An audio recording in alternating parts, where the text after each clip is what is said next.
وَلْتَكُنْ مِنْكُمْ أُمَّةٌ يَدْعُونَ إِلَى الْخَيْرِ وَيَأْمُرُونَ بِالْمَعْرُوفِ وَيَنْهَوْنَ عَنِ الْمُنْكَرِ وَأُولَئِكَ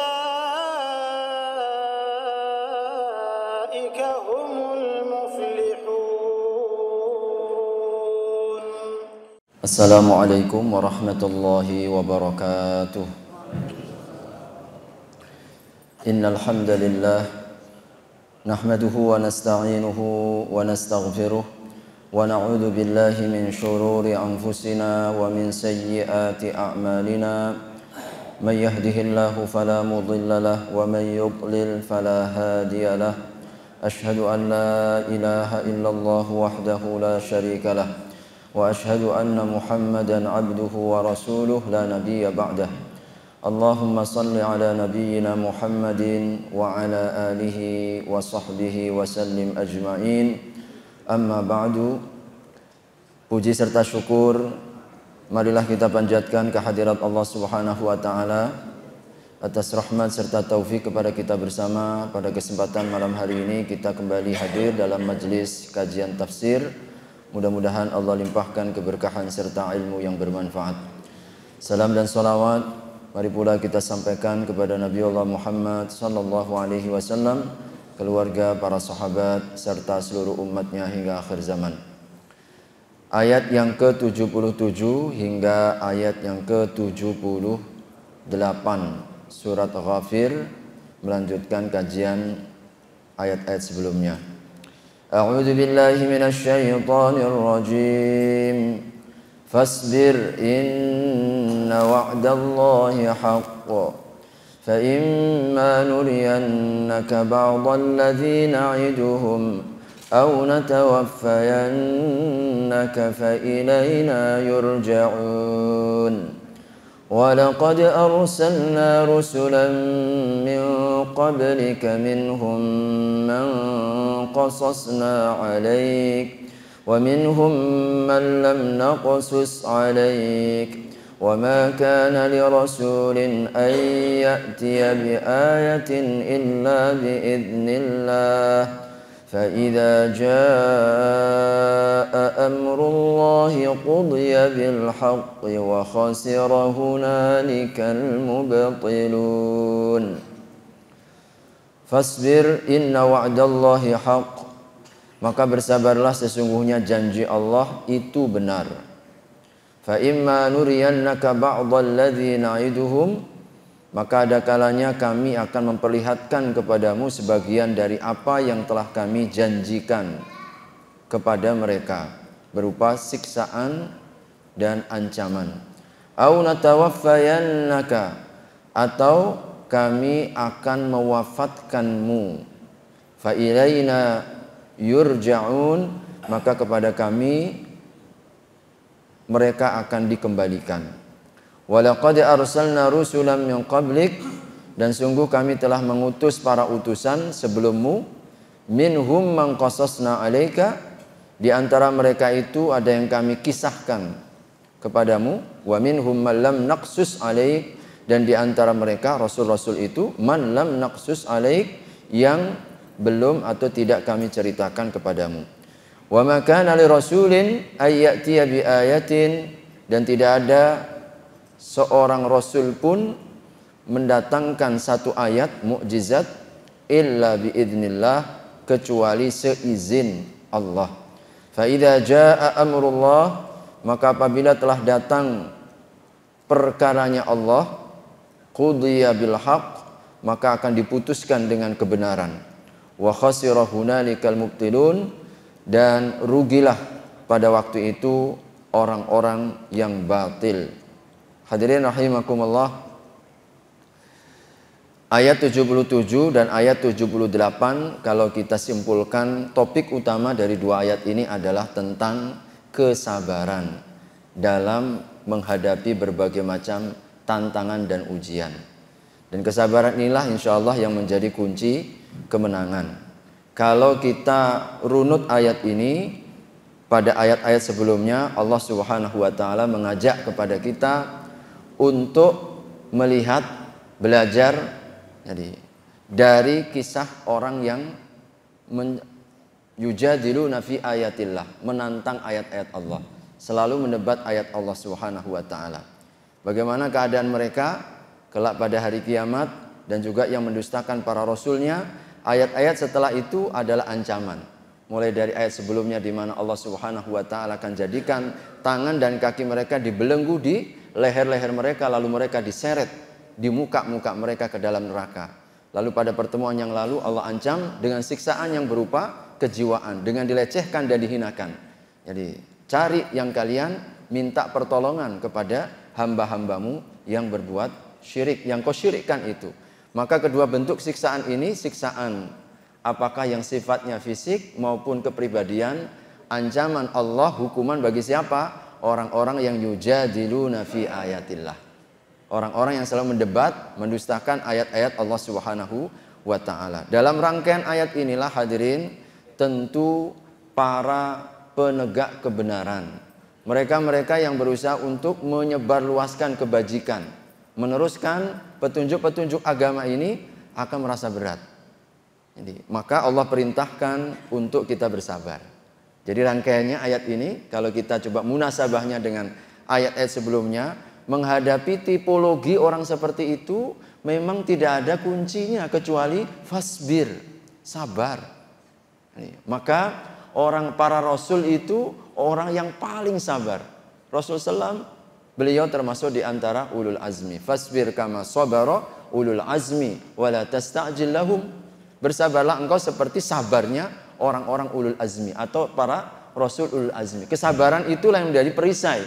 Mengapa kemudian para anbiya itu mereka mampu untuk bertahan, memiliki kekuatan dan energi. Jadi terhadap tantangan-tantangan ketika mereka menghadapi para mad'unya, ya, orang-orang yang diseru. Maka hadirin rahimakumullah, sabar itu kalau mana asalnya dalam tafsir-tafsir diungkapkan al-habsu, sabar itu mampu mengendalikan diri. Jadi kita menahan diri, itulah kesabaran. Tapi yang dimaksud secara syariat adalah habsun nafsi amma yuskhitallahu fi ma yurdi. Kita berusaha untuk menahan diri dari semua perkara yang dapat mendatangkan kemurkaan Allah Subhanahu wa taala dalam rangka untuk meraih ridhonya Allah Subhanahu wa taala. Karena itu sabar itu dalam banyak fase atau banyak bagian. Sabar yang paling tinggi adalah sabar kita dalam ketaatan. Paling tinggi kesabaran itu saat kita berada dalam ketaatan. Orang ketika dalam taat itu perlu kesabaran. Hadirin, ketika kita dalam majelis ilmu seperti ini perlu sabar. Ketika kita berjamaah perlu sabar. Ketika kita membaca Al-Quran perlu sabar. Qiyamul lail perlu sabar. Puasa perlu sabar. Kenapa? Pada peringkat tertinggi sabar dalam ketaatan karena dia menghimpunkan antara dua sisi utama. Saat kita dalam ketaatan itu diuji kesabaran hati kita. Jadi secara kejiwaan nafsu manusia itu menolak kalau diajak berbuat baik. Ya, kalau diajak ke masjid berat, diajak sholat berat, diajak pengajian berat. Kita melawan itu. Dan orang yang berada dalam kebaikan itu mampu melampauinya. Yang kedua, memang kita sabar ketika mampu untuk menahan fisik kita. Orang ketika sholat perlu sabar. Beberapa saat kita sholat, kita pengajian ini setengah jam sampai 1 jam. Badan kita ini kita tahan. Makanya para ulama katakan kesabaran tertinggi, bagian dari sabar itu adalah sabar dalam taat. Kenapa? Karena kita pada saat yang sama, kita ini mampu menahan baik secara kejiwaan maupun juga badan kita ini kita arahkan, kita bimbing untuk mentaati Allah Subhanahu wa taala. Pada saat di mana hadirin rahimakumullah, saat kita menghadapi maksiat, ya, ketika menghadapi maksiat ini strata yang kedua. Orang ketika ada maksiat berada di hadapannya perlu sabar. Sabar untuk apa? Menahan diri, tidak ikut-ikutan. Secara nafsu ingin sekali kita seperti mereka, mungkin yang mabuk, mungkin yang maksiat dan lain sebagainya. Karena biasanya memang yang bau-bau neraka itu menyenangkan. Sesuatu yang nilainya dosa, kata Nabi SAW dalam hadisnya itu kan begitu kan. Jadi khuffatin naru bisyahawat. Neraka itu dikelilingi oleh sesuatu yang menyenangkan. Dan manusia itu kecenderungannya kepada apa? Yang senang-senang. Zuyyina linnasi hubbus syahawat. Manusia itu dicintakan, dihiaskan, tertarik dengan sesuatu yang syahwat, yang menyenangkan. Minan nisa'i wal banina wal qanatiril muqantarati minadz dzahabi wal fiddati wal khailil musawwamati wal an'ami wal harth. Surat 3 ayat yang ke-14. Itu 8 yang disebut oleh Nabi Allah Subhanahu wa taala, sesuatu yang kita dicenderungkan. Nah, kita menahan diri dari maksiat, namun badan kita tidak letih. Beda dengan ketaatan. Kalau kita taat, kita tahan untuk berada dalam taat.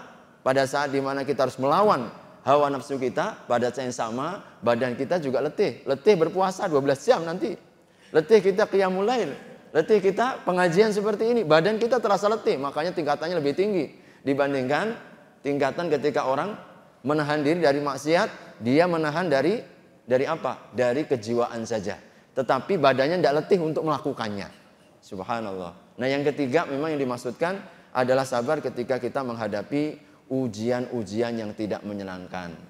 Kita menghadapi masalah dalam kehidupan, kita diuji dalam diri kita, keluarga kita, rezeki kita, dunia kita.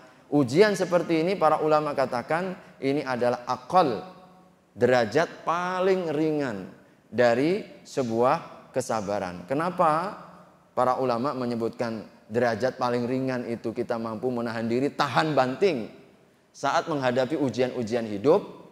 Karena ternyata kalau ujian yang pertama, sabar dalam taat, ini karena pilihan kita. Dalam maksiat, karena pilihan kita. Tetapi ketika kita diuji oleh Allah Subhanahu wa taala terkait dengan ujian dalam hidup ini, tidak atas dasar pilihan kita.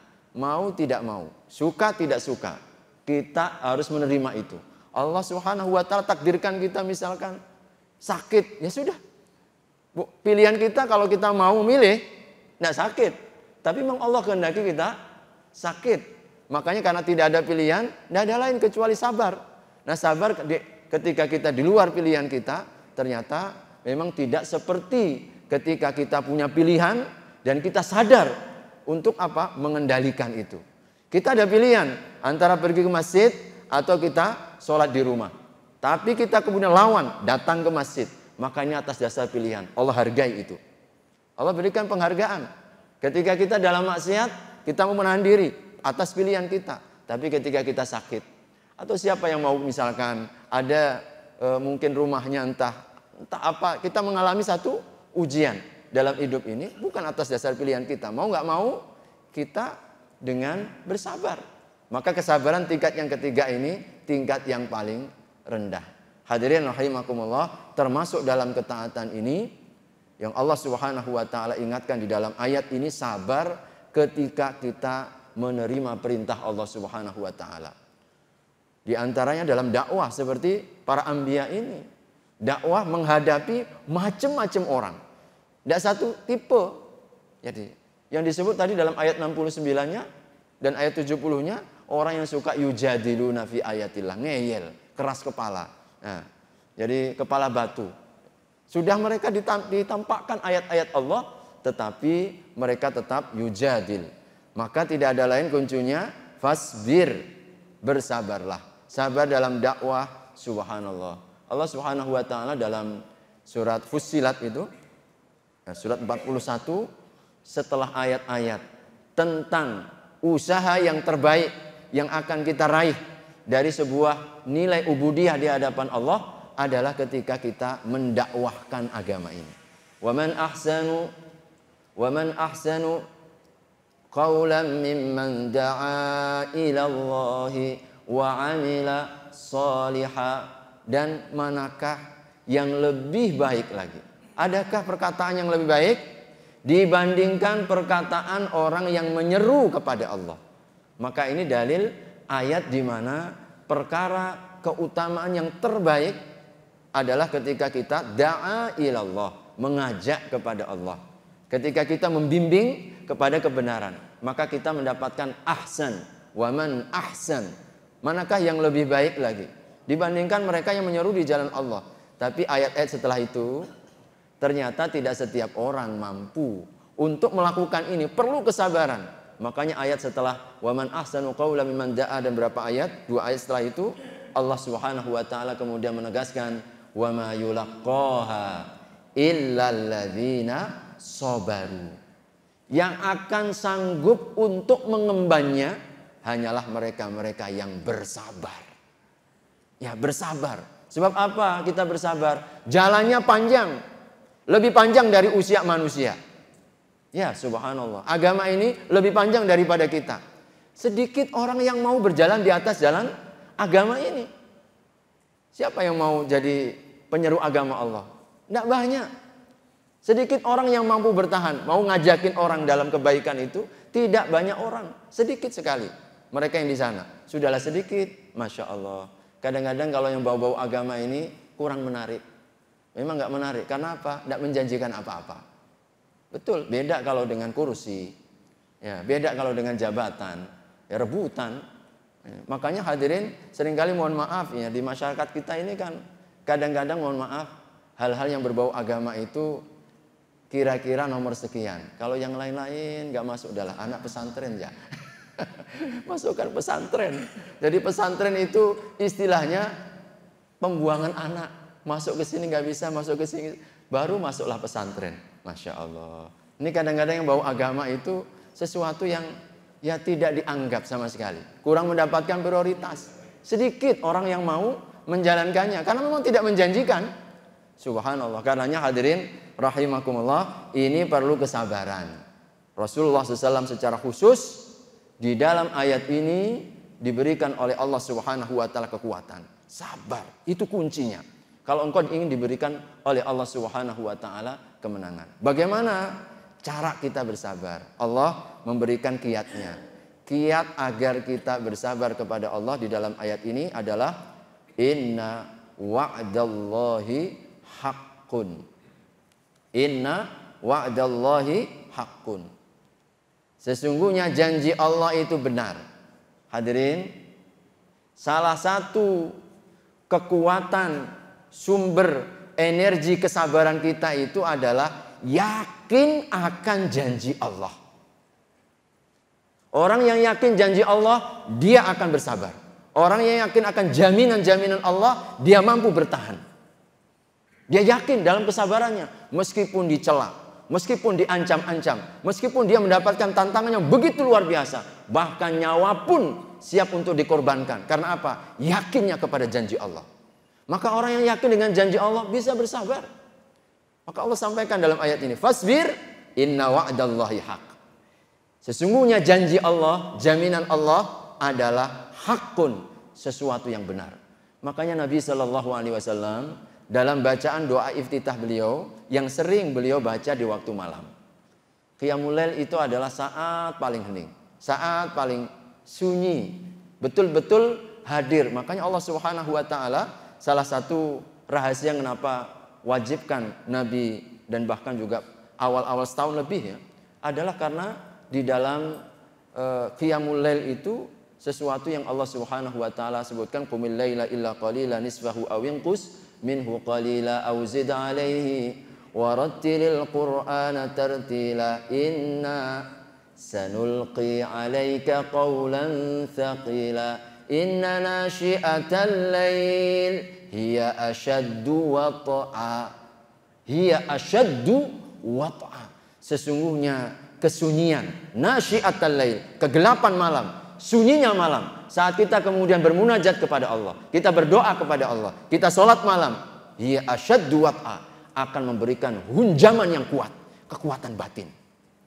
Jadi ternyata kalau kita yang dikuatkan, dikokohkan hati kita menghadapi masalah-masalah dalam hidup, maka jaga sholat malam.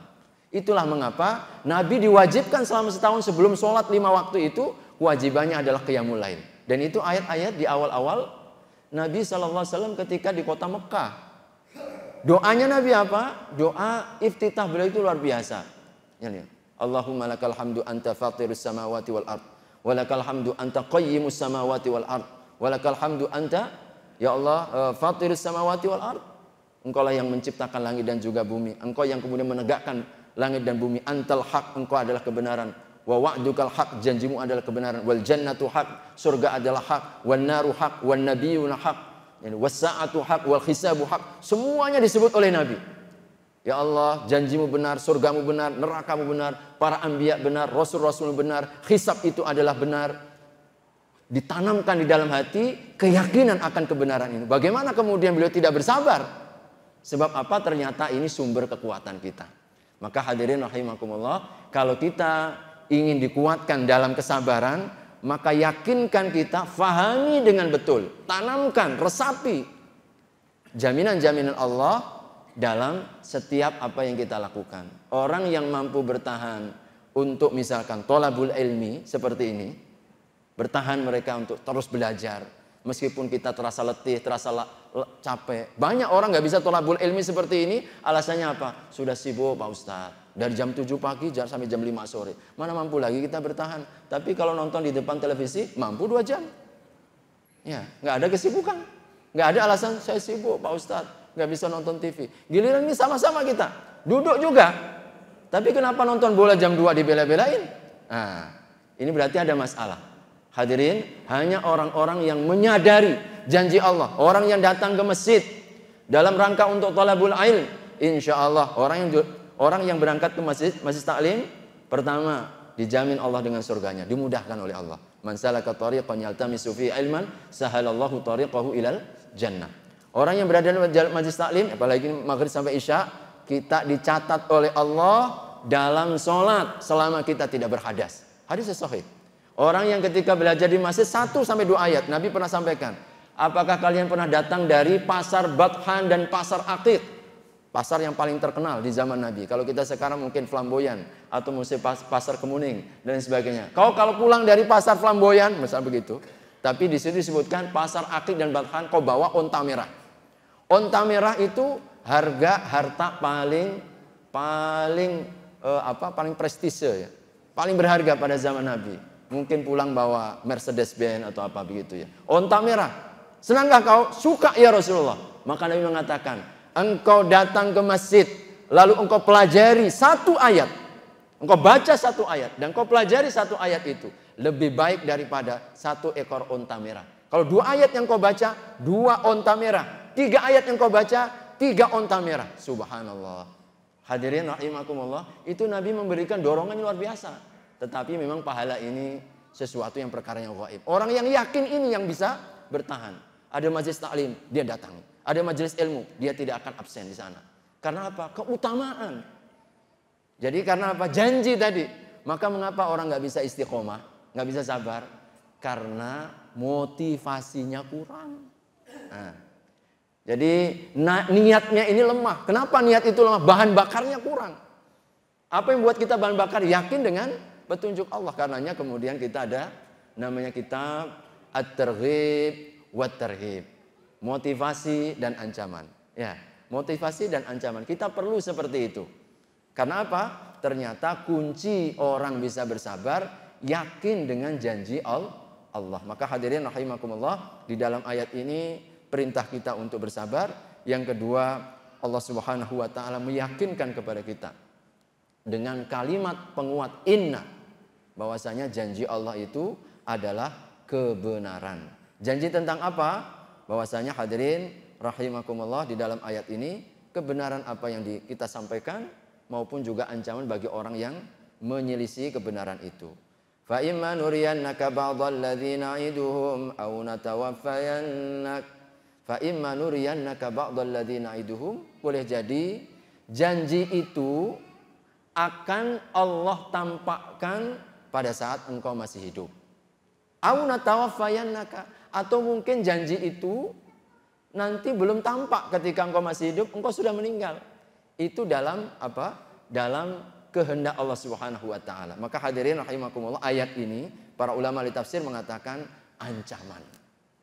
Ancaman. Janji itu benar adanya. Pertolongan Allah, pembelaannya maupun ancaman terhadap orang-orang kafir itu adalah kebenaran. Cuma Allah yang lebih tahu. Ada kalanya semasa kita masih hidup Allah tunjukkan. Tapi mungkin boleh jadi para pelakunya sudah meninggal. Lalu kemudian Allah tampakkan setelah kita meninggal. Setelah kita meninggal. Hadirin rahimakumullah, ada yang seperti itu. Ada yang Allah tampakkan saat rasul-rasul itu masih dalam ikatan kehidupan ini. tapi juga ada yang ditampakkan oleh Allah Subhanahu wa taala setelah Rasul itu meninggal. Tentu ini adalah berpulang kepada kehendak Allah Subhanahu wa taala. Tapi ini sebuah ancaman. Ancaman kepada siapa? Para pendusta Rasul, bahwasanya hadirin rahimakumullah, Allah Subhanahu wa taala memberikan ancaman kepada mereka. Karenanya di dalam ayat ini Allah Subhanahu wa taala memberikan penegasan kepada kita tentang hak prerogatifnya. Jadi kalau misalkan ada kita merasa kapan pertolongan Allah ini, kapan pertolongan Allah ini, kapan kemenangan yang Allah Subhanahu wa taala janjikan, Allah yang lebih tahu momentumnya. Yang penting kita ikhtiar. Yang penting kita usaha. Dan ikhtiar dan usaha kita itu tidak akan pernah sia-sia. Apakah kita langsung mendapatkan saat kita masih hidup atau kita setelah meninggal? Allah tidak akan pernah sia-siakan. Bahwa ada satu bata yang kita letakkan untuk tegaknya agama ini. Hidupnya agama ini. Berlangsungnya agama ini. Maka insya Allah ini adalah bagian dari janji Allah Subhanahu wa ta'ala. Di dalam ayat ini juga hadirin rahimakumullah, para ulama ahli tafsir mereka menyimpulkan bolehnya la ba's an nafraha idza asaba aduwana bi musibah. Jadi berdasarkan ayat ini, tidak masalah kalau kita berbahagia andai kata musuh kita tertimpa petaka. Tertimpa petaka.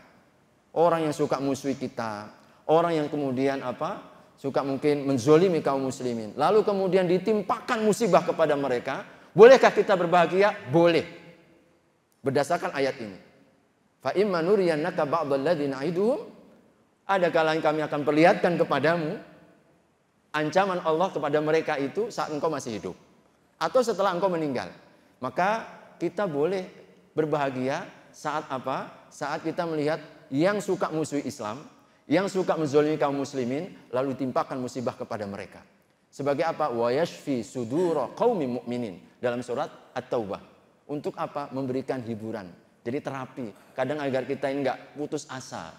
Kadang-kadang Allah tunjukkan sebagian dari pertolongannya. Untuk apa? Agar kita ini tidak putus harapan dan boleh kita berbahagia. Sebagaimana sekali lagi para ulama di tafsir juga mengatakan mereka itu betul-betul bahagia kalau kita ini sengsara.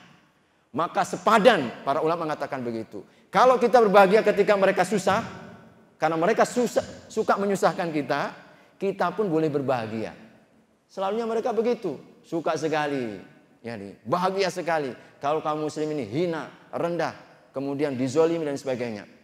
Maka kita pun, kata para ahli tafsir, boleh juga berbahagia ketika mereka mendapatkan hal yang sama sebagai sebuah balasan yang sepadan. Tidak masalah. Jadi, tapi tidak mengurangi kalau memang perlu bantuan kemanusiaan, bantu kemanusiaan. Tapi kita bersyukur, boleh mereka kemudian introspeksi.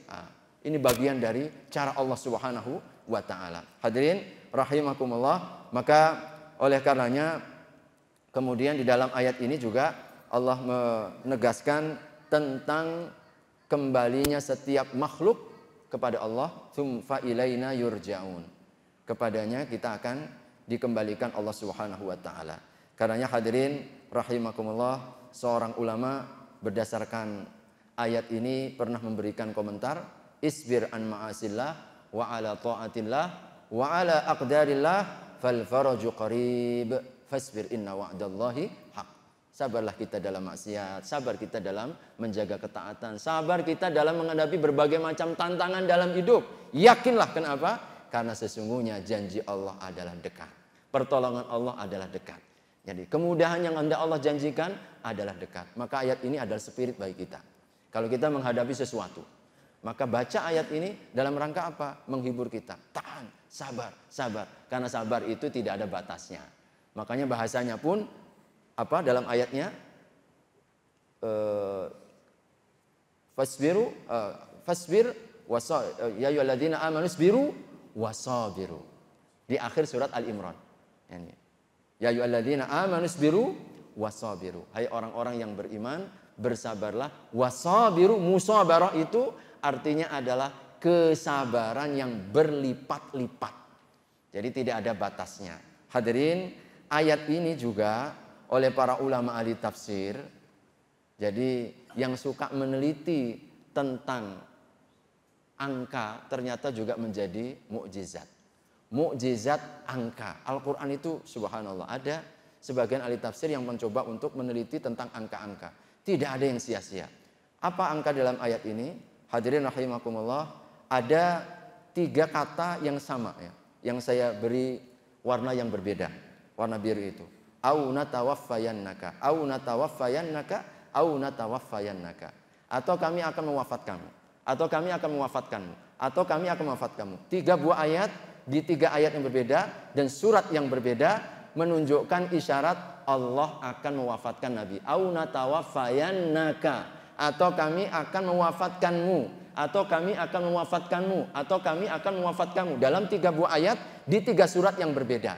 Ternyata isyarat yang luar biasa. Allah tidak sia-sia dalam menempatkan sesuatu, karena setiap kali ayat turun, Nabi akan diperintahkan oleh Allah melalui malaikat Jibril, tolong letakkan ayat ini setelah ini, tolong letakkan ayat ini setelah ini. Makanya susunan Al-Quran sampai sekarang itu adalah susunan tauqifiyah. Tidak boleh kita rubah-rubah.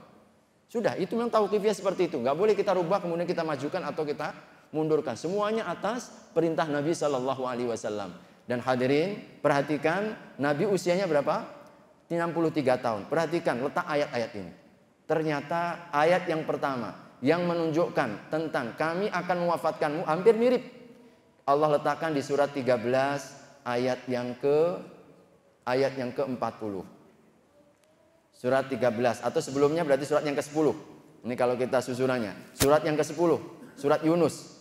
Aw wa imma nuriyannaka ba'dhal ladzina na'iduhum aw natawaffayannak.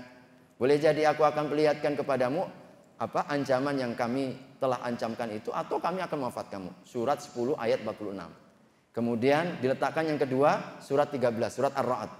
Wa imma nuriyannaka ba'dhal ladzina na'iduhum aw natawaffayannaka. Atau kami akan mewafatkanmu. Mirip. Kemudian Allah letakkan di surat 40 ini. Ayat yang ke-77. Fa imma nuriyannaka ba'dhal ladzina na'iduhum aw natawaffayannaka. Perhatikan hadirin, surat 10, surat 13 dan surat 40. Kalau kita jumlahkan ternyata 63. Subhanallah. Kata-kata isyarat kami akan mewafatkanmu ternyata oleh para ulama tafsir, subhanallah. Kita ingin ditunjukkan kepada Allah, ini bukan kalam biasa, bukan perkataan manusia biasa. Sampai detail begini ada isyarat-isyarat. Kata-kata Nabi akan diwafatkan oleh Allah diletakkan di surat 10, surat 13, surat 40. 10, 13, 40, 63. Lebih dahsyat lagi, 10 tahun yang pertama adalah di Mekah. 13 tahun yang pertama adalah di mana? Di Madinah. 10 tahun Nabi di Mekah. Tugas dakwahnya. 13 tahun, suratnya ke-13, 13 tahun isyaratnya. Ketika di Madinah, beliau diangkat sebagai Nabi umur 40 tahun. Subhanallah, 10, 13, 40, 63 tahun. Persis isyarat. Ini bukan sesuatu yang perkataan biasa. Makanya mestinya sikap kita terhadap Al-Quran itu yang luar biasa. Bukan kita anggap seperti perkataan biasa. Ini baru sesuatu yang sedikit Allah buka bagi kita. Bagaimana Allah tidak menunjukkan sampai susunan, dimajukan, dimundurkan, didahulukan, ditempatkan di mana. Ternyata ada isyarat-isyarat yang luar biasa. Yang kadang kita sangka-sangka. Kadang orang yang meneliti baru mengetahui takjub. Ini mah bukan perkataan manusia. Sampai susunan nomornya pun ada isyarat-isyarat. Au natawaffayannaka. Kami akan mewafat kamu. Tapi kita pun tidak boleh berpatok. Nabi pun tidak tahu perkara seperti ini kan. Nah, kita pun tidak boleh kemudian berpatok dengan angka-angka lalu kemudian angka jadi keramat. Oh, angka ini, angka ini. Tidak boleh. Karena ini rahasia Allah. Kadang-kadang rahasia itu baru muncul kemudian setelah sesuatu itu terjadi begitu ya. Hadirin rahimakumullah, yang terakhir saya tutup dengan ayat yang ke-78 tentang kesabaran itu. Ternyata yang pertama tadi apa? Sabar itu akan muncul ketika kita yakin dengan janji Allah. Yang kedua, kesabaran kita ini akan lebih kuat, mendapatkan sumber energinya. Ketika kapan? Walaqad arsalna rusulan min qablik. Banyak-banyak membaca sejarah. Banyak baca sejarah. Sebab di situ ada pengalaman, di sana ada pengajaran, ada sebuah tarbiyah yang Allah tidak berikan kepada kita, pembinaan. dalam iman. Maka ayat ini mengisyaratkan orang sabar itu salah satu kuncinya apa? Banyak-banyak buka sejarah kita. Baca sejarah, sebab di sana kita akan dapatkan i'tibar. Maka dalam ayat ini Allah ingatkan kepada kita tentang rasul-rasul. Nabi pun diperintahkan oleh Allah untuk membaca sejarah. Ternyata dengan baca sejarah akan kita temukan kekuatan dalam diri kita, pengalaman dalam hidup, energi dalam sejarah yang kemudian lebih menguatkan kita, mengokohkan kita. Dan ini adalah salah satu di antara pelajaran lain. Hadirin rahimakumullah, wallahu a'lam bishawab, karena waktunya sudah selesai. Mudah-mudahan dan manfaatnya dua buah ayat ini menjadi sebuah kekuatan kembali, petunjuk yang mudah-mudahan akan semakin menjaga istiqomah kita di dalam kebenaran dan istiqomah dalam iman dan Islam insyaallah. Amin ya rabbal alamin. Kita sempurnakan dengan doa kafaratul majlis. Subhanakallahumma wa bihamdika asyhadu an la ilaha illa anta astaghfiruka wa atubu ilaik. Wassalamu alaikum warahmatullahi wabarakatuh.